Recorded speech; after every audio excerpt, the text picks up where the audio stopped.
Good evening. It's just gone 6 o'clock. It's Saturday the 14th of September and welcome to our weekly news programme. And I must apologise, I've got a bit of a congestion and cold, so hopefully I'll be able to get through things this evening as I'm joining you live. So we'll see how we go. Now, in the news this week, people living in Dorset are being reminded to find out which vaccinations they are eligible for ahead of the coming winter months. Vaccinations are the most effective way of protecting yourself against potentially life-threatening diseases, including COVID-19 and, of course, flu. Children and pregnant women are the first in line for the annual flu vaccination programme this September.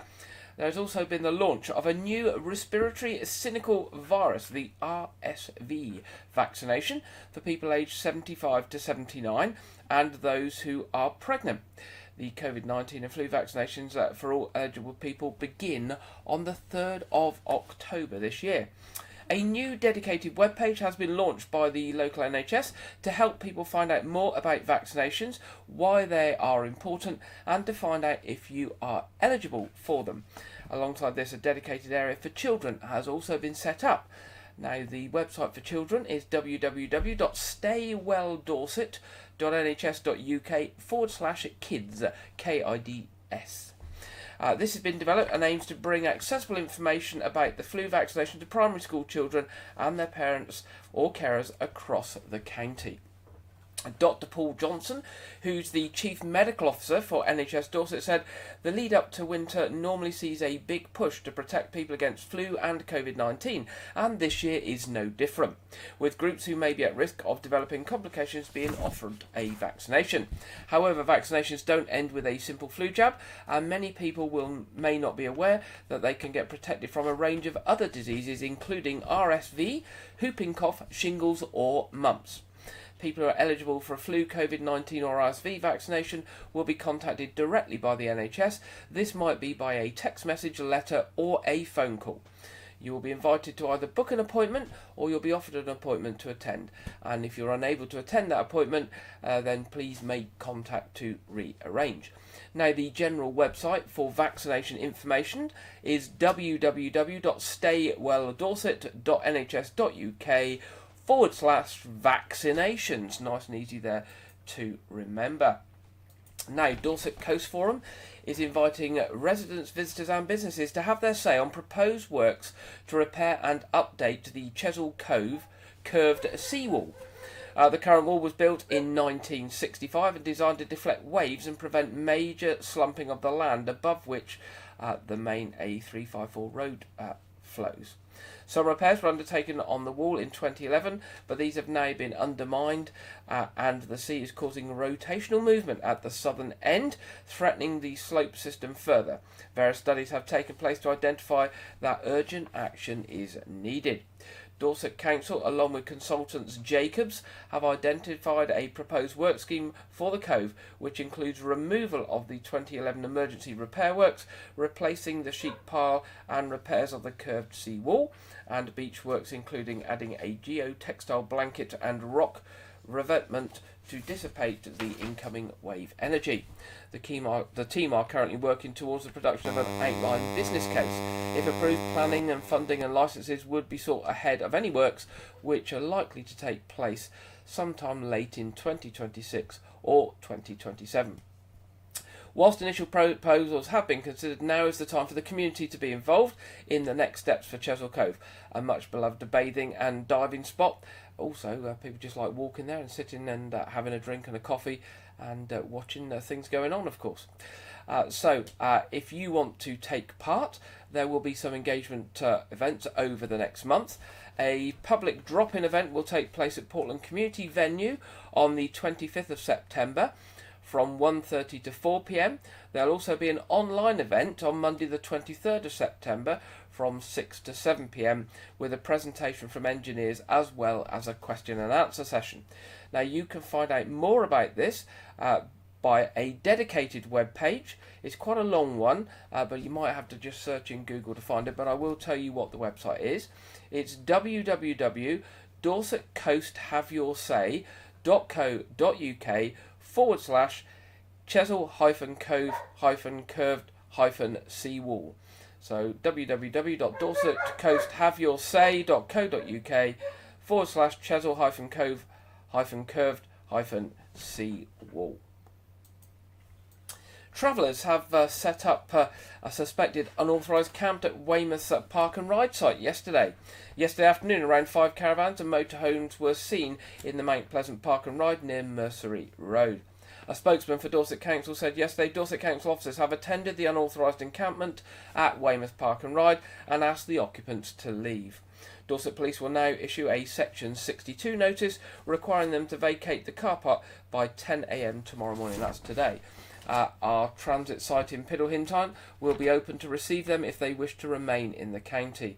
Now, Dorset Council provide a site for Gypsy and Traveller community adjacent to the Piddle Hinton Enterprise Park in the Piddle Valley, and it's up to the end of September that this can be accessed and can accommodate 25 caravans. Officers from Dorset Police are investigating a serious road traffic collision that happened in the early hours of this morning and are appealing for witnesses or anyone with information to come forward. At 1:25 a.m. today, officers were called to the scene of an incident on the A354 Blandford bypass between the junction of Wimborne Road and the Badger roundabout.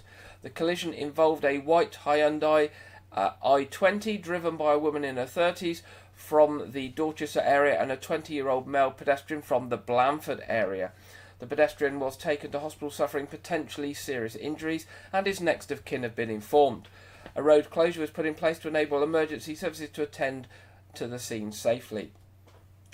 Excuse me. Police Sergeant Mike Gatfield of the traffic unit said, "I am appealing to anyone who was travelling in the area at the time and witnessed what happened to please contact police. If you have dashcam footage on your vehicle, I would ask you to please check for any relevant footage that may assist our inquiries."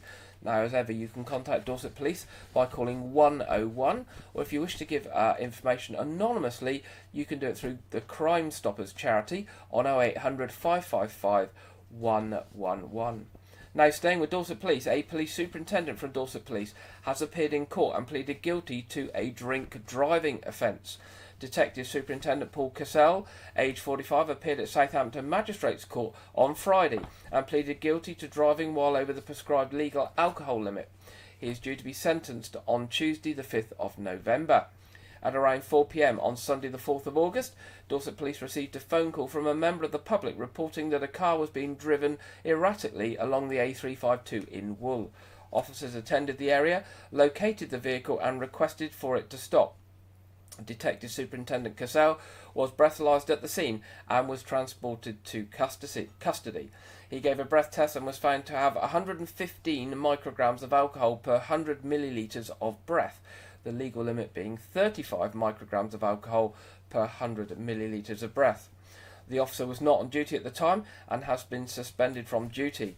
Following the outcome of the hearing, the matter will now be subject to formal misconduct proceedings. Deputy Chief Constable Rachel Farrell of Dorset Police said the public should quite rightly have confidence that police officers and staff strive to always maintain the highest standards of professionalism and integrity, and that when these standards fall below expectations, swift and robust action is taken. Intelligence from the public is invaluable in keeping Dorset's roads safe. If you suspect someone of driving under the influence of drugs or alcohol, dial 999 immediately with the vehicle information and direction of travel. Preparations for this year's Ironman event have been underway today and for the last few days. The event happens tomorrow across a large area of Weymouth and other areas of Dorset. The organisers of the international event taking place on Sunday are already constructing their facilities at the Lodmore Country Park, which is close to the start line on Preston Beach.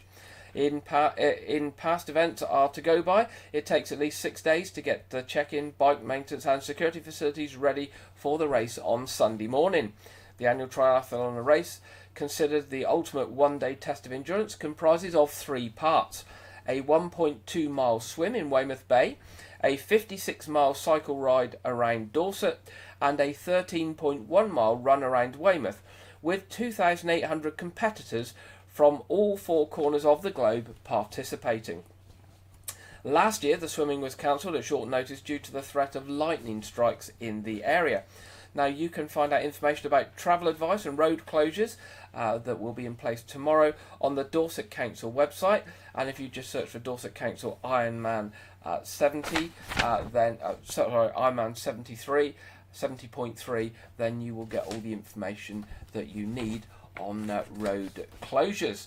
And if you're taking part in Ironman tomorrow, good luck to you, and good luck to all those people coming into the area to take part in the event as well. Now, Dorset residents can learn about the latest developments in local community health service when Dorset Healthcare hosts its annual general meeting later this month.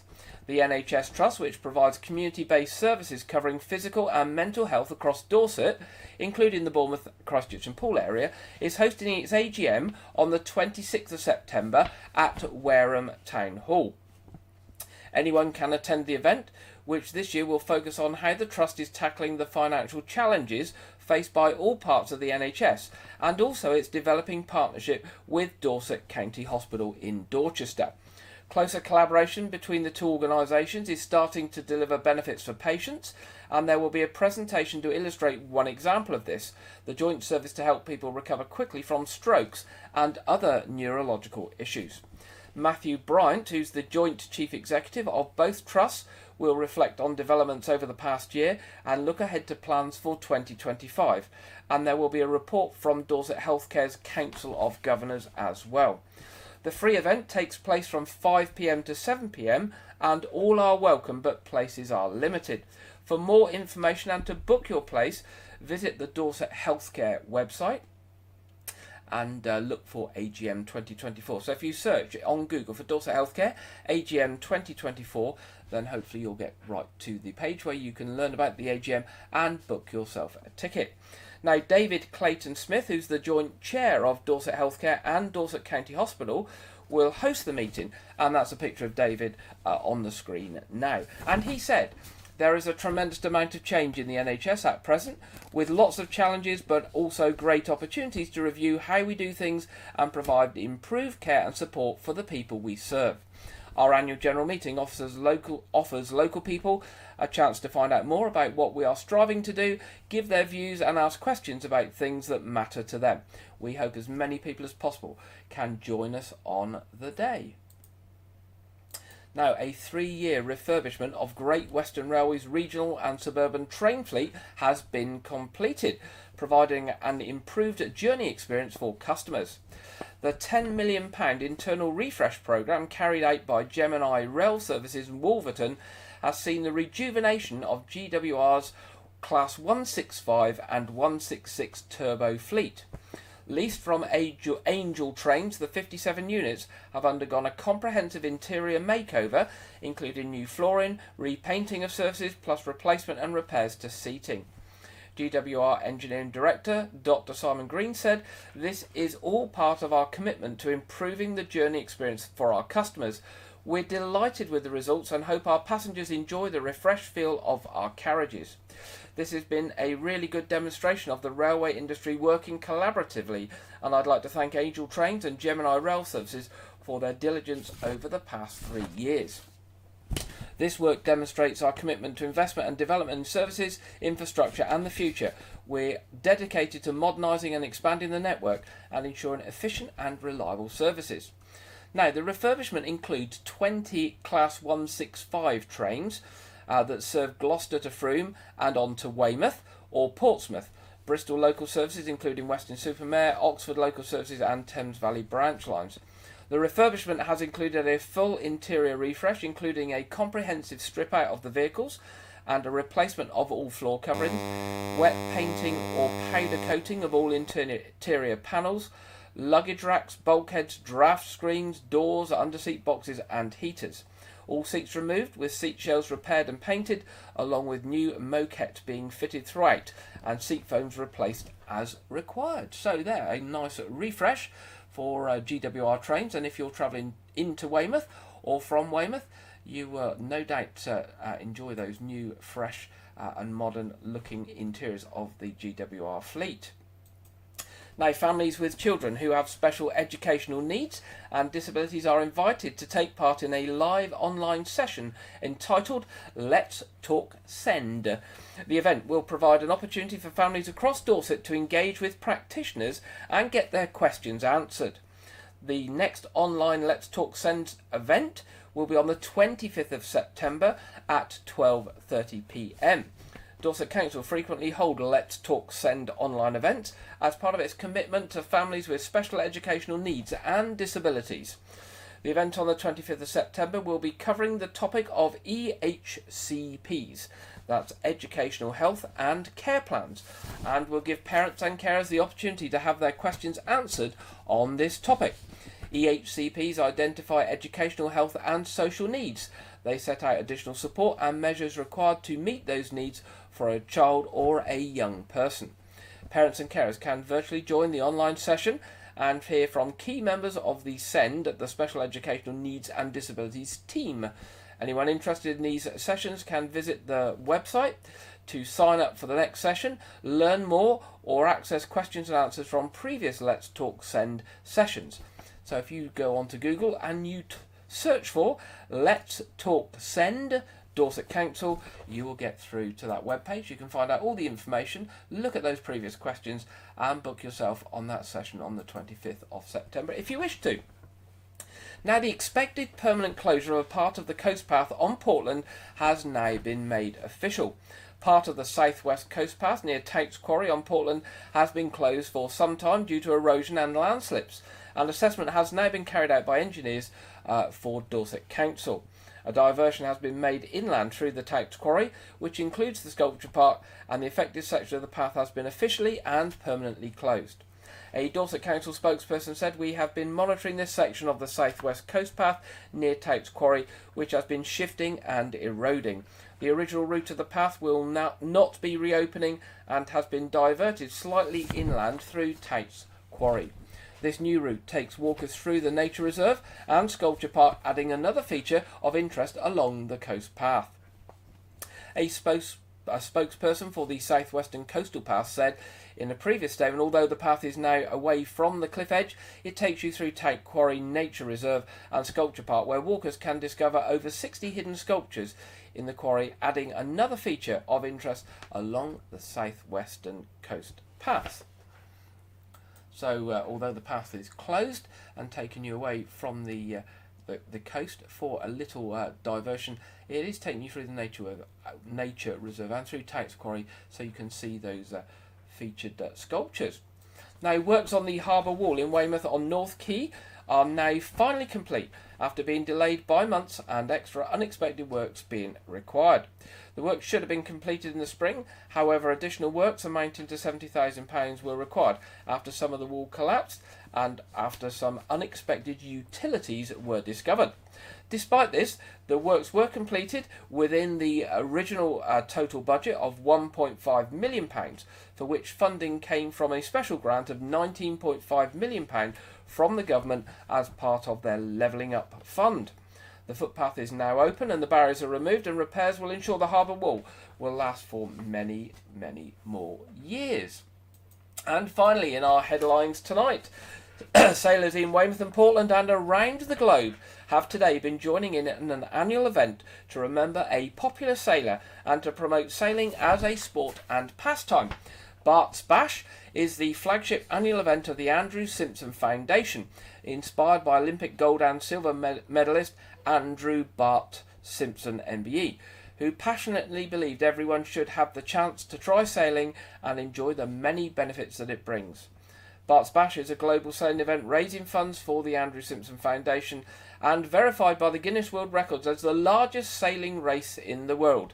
Bart's Bash is the day when everyone especially remembers and races in memory of Andrew Bart Simpson, the double Olympic medalist who tragically lost his life while training for the America's Cup in 2013. Since then, the first Bart's Bash in 2013, the global sailing community has turned up in its thousands in support of Bart's Bash. And so far, it's taken part in 63 countries, 23,536 boats, and 1,105 venues.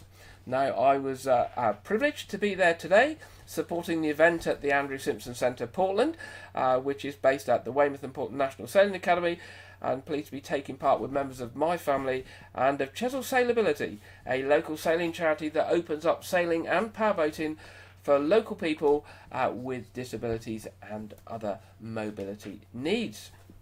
So there we go, and that's the end of tonight's headlines. It's now time in today's programme to go over to our regular contributor Andrew Wright for this week's film review and preview.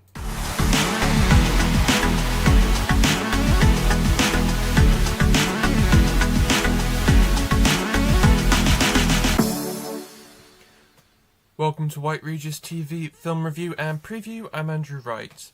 This weekend, the psychological horror film Speak No Evil is released in cinemas. This film is an American remake of a 2022 Dutch film, with this remake starring James McAvoy and Mackenzie Davis. The film revolves around an American family being invited to spend the weekend at the idyllic country estate of a charming British family they met on holiday, but what begins as a dream holiday soon warps into a snarled psychological nightmare. The film has received, and it's from the production company Blumhouse, so, Purge, Insidious, a lot of films that I've covered on here that I like. So yeah, they do quite a lot. Megan, all that, they do quite a lot of horror. They're pretty much a horror specific company.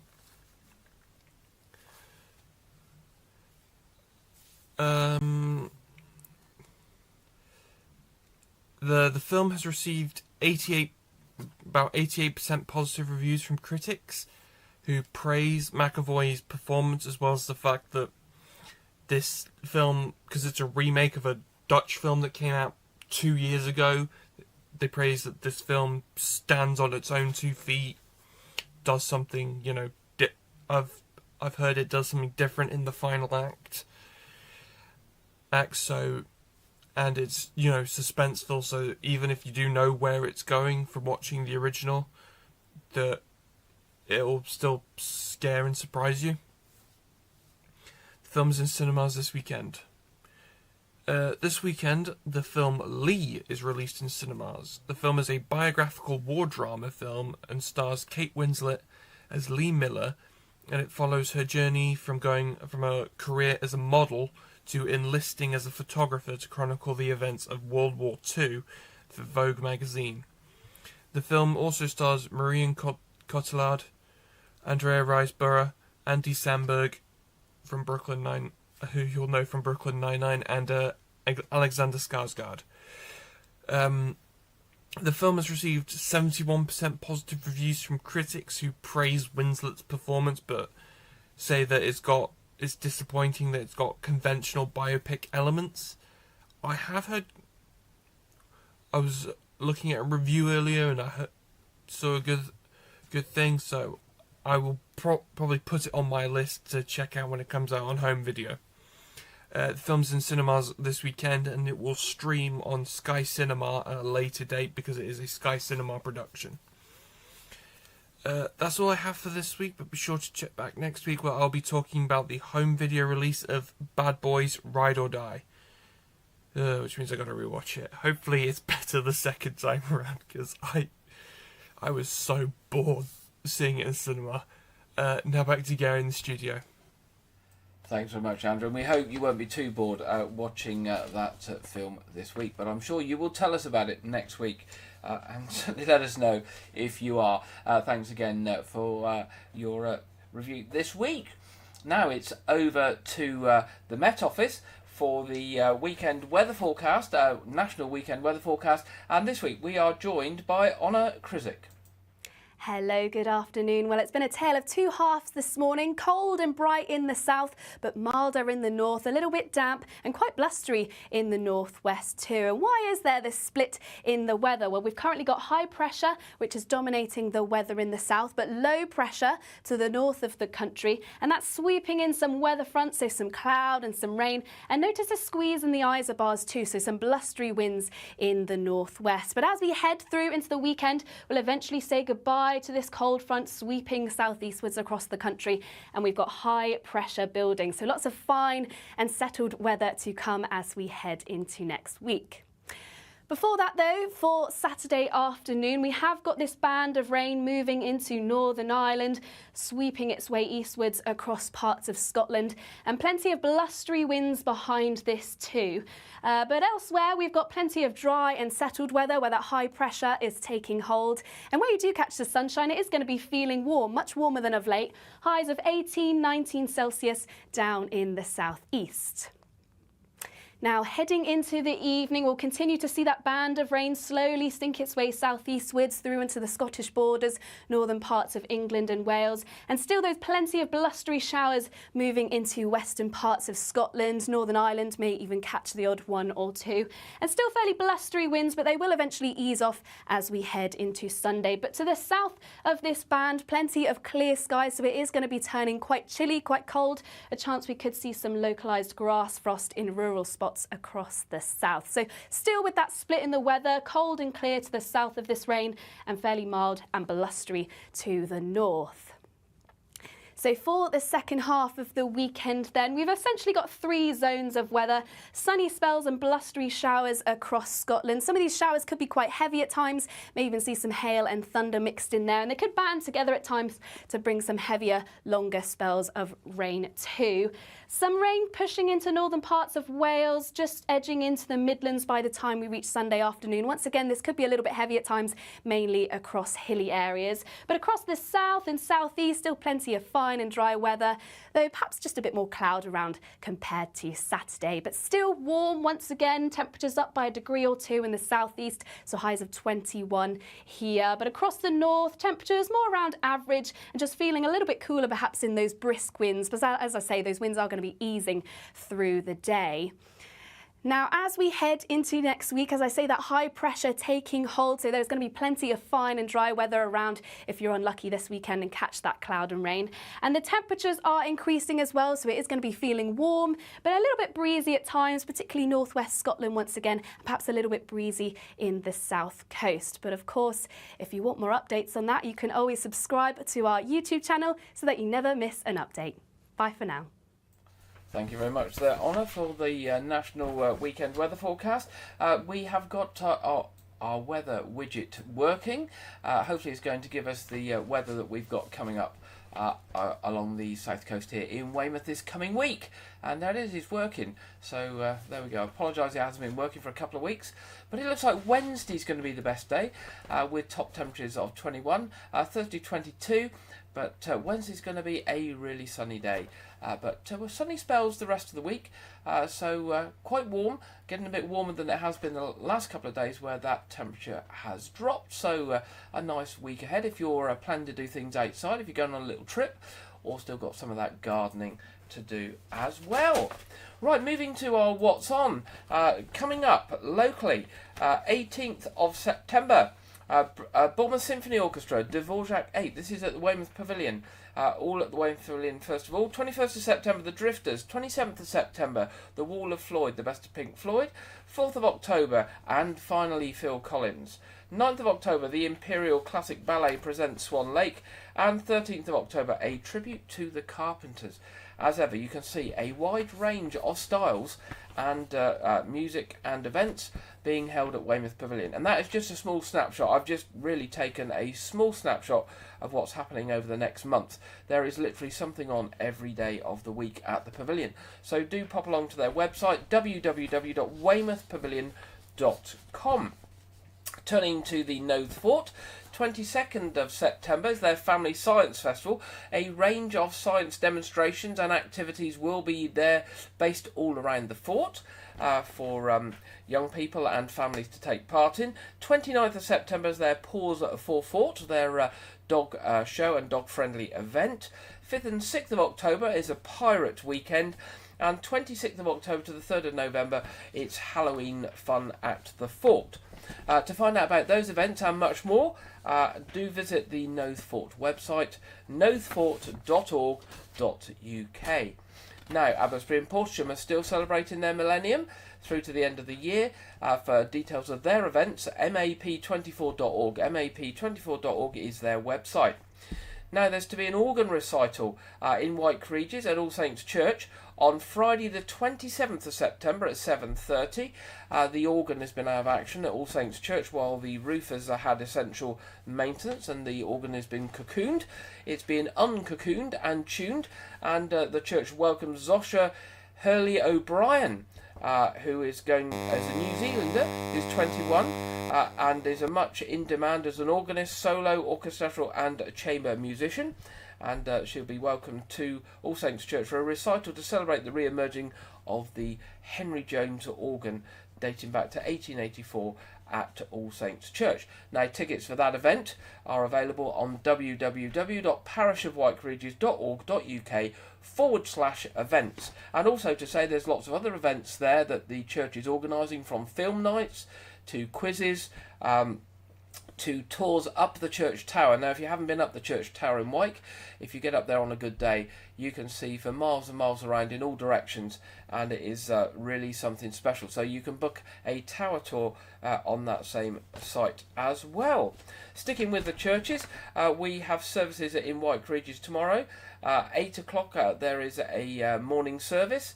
9:30 there's a communion service at All Saints Church, and 11 o'clock there's a service at St Edmund's Lane House. Of course, our quiz is on tonight in around an hour's time. The stream will go live at about 7:20. The quiz starts promptly at 7:30. It's a free quiz. It's family friendly. Everybody from the whole community is welcome. And if you're not from Wyke Regis, it doesn't matter if you're from further afield or even foreign countries. It doesn't matter. We have people join us from all over the world, and have a regular person that joins us from Canada each week. So you will be most welcome at 7:30 tonight. Now that brings us to the end of this week's programme. Thank you for joining me. If you have any news, events or anything you wish to share with us that we can share with the people of Wyke Regis, Weymouth and Portland, South Dorset and beyond, then please do drop us an email to our email address at news@wykeregis.tv. news@wykeregis.tv. We would love to hear from you. I do hope that you have a really nice weekend. The sun is out, and a nice week ahead.